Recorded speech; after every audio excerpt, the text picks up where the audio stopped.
Hello and welcome to what is happening with this whole Trump-Ukraine situation. Very, very, very simplified. As a disclaimer, I did my best to research, but I am human and also don't have all the time in the world, so things might not be perfect, but I am doing my best. And we're right in the middle of this story. News is still coming out.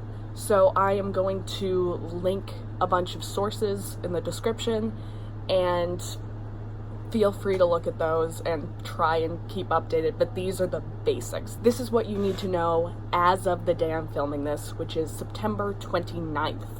So, the year is 2016, the presidency is Obama's, and more pressingly, the vice presidency is Biden. Hunter Biden, Joe Biden's son, is on the board of a Ukrainian energy company at this time. Ukraine's then prosecutor general decides to start investigating some payments made to Hunter Biden by that company. During this investigation, amidst public pressure from the international community and notably Joe Biden, this prosecutor general is fired. Biden actually takes credit and pride in the fact that he was instrumental in having the prosecutor general fired. The now former prosecutor general claims that he was fired not because he was soft on corruption, as many claim, and as was the reason for the international pressure. He claims that this was because Joe Biden wanted to shut down this investigation.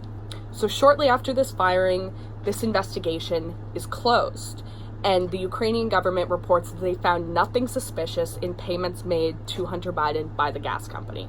Now, let's fast forward to 2019. 2019, obviously, Trump is president. July of 2019, Ukraine elects a new president. During this time, Trump suspends aid to Ukraine. According to the whistleblower who brought this whole matter to the attention of the American people, and we will get into later in this video, the president himself instructed departments and agencies to suspend aid to Ukraine.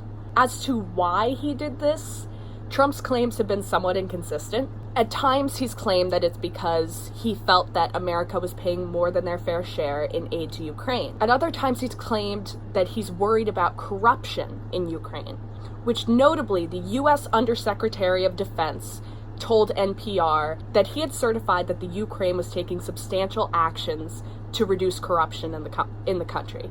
So, July 25th, 2019, Trump makes a call to the newly elected president of Ukraine, Vladimir Zelensky. Trump calls Zelensky and congratulates him on his election, and he also reminds Zelensky what a powerful ally the U.S. is to the Ukraine and how much support the U.S. provides to the Ukraine without really getting anything in return.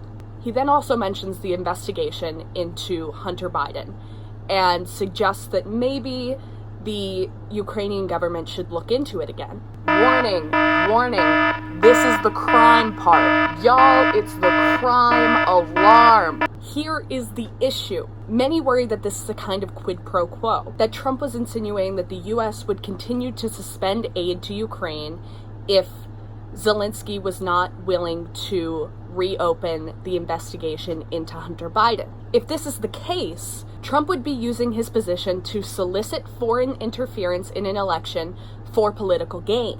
So fast forward a little bit, it's August of 2019. A whistleblower who the New York Times reports is a CIA officer detailed to the White House files a formal complaint with the Intelligence Community Inspector General. This guy right here, this white guy, who decides that it is an urgent matter. He then sends a letter to the Director of National Intelligence, this other white guy, who was notably recently hired by Trump. The Director of National Intelligence does not send this letter to Congress as he is required to do. He claims that this is because he decided it was not an urgent enough matter and therefore he was not required to send this to Congress. The Intelligence Community Inspector General claims that the Director of National Intelligence does not have this authority, as he had already deemed it an urgent matter. So at this point, our old friend, the Intelligence Community Inspector General, takes it upon himself to deliver this letter to Congress. So in September of 2019, the public learns of this whistleblower's complaint, and House Speaker Nancy Pelosi announces a formal impeachment inquiry. A transcript of the call is released by the White House, though notably, this isn't really a transcript. It's a summary of what happened in the call as best recalled by people who were in the room during the call. It is not a verbatim transcript. After this transcript comes out, Trump and the White House claim that he is completely cleared by this transcript, while many notable Democrats claim that it's worse than they feared. After all of this, the whistleblower's full complaint is finally released to the public with minimal redactions. In this complaint, the whistleblower clarifies that he was informed of this misconduct by more than half a dozen U.S. officials, but he was not a direct witness to many of the events described. This full complaint goes over many things, many of which I've already described, but it also alleges that senior White House officials had tried to lock down the official transcript of this call. They did this by putting the transcript in an electronic system, which is typically used for highly sensitive material.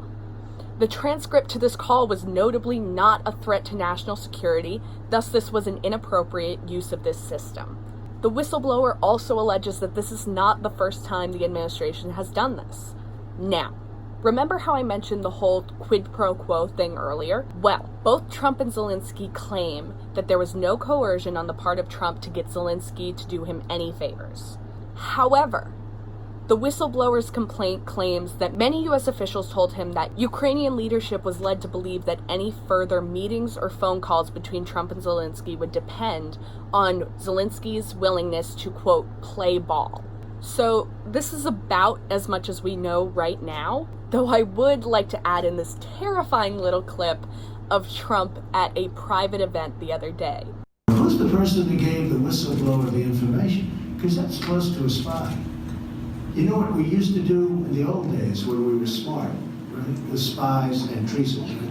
We used to handle it a little differently than we do now. So fuck